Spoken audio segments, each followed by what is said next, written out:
Hi hello నేను మీ Anusha. Welcome to Anushasri YouTube channel.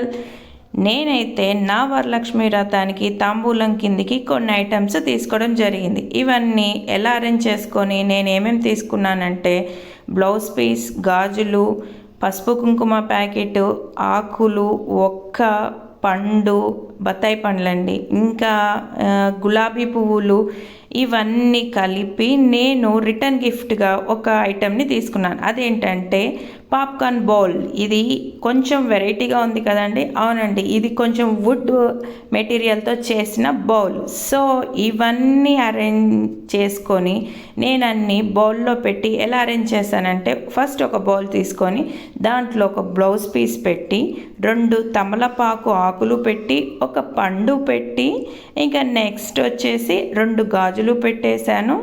ఆ తర్వాత పసుపు కుంకుమ ప్యాకెట్ అండ్ ఒక్క ప్యాకెట్ కూడా పెట్టడం జరిగింది. తర్వాత ఒక ఫ్లవర్.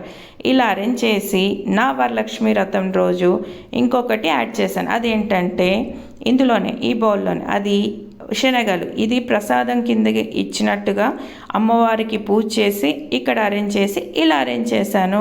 నా ముత్తైదులందరికీ ఇవ్వడం జరిగింది. ఇది నా వరలక్ష్మి రిటర్న్ గిఫ్ట్.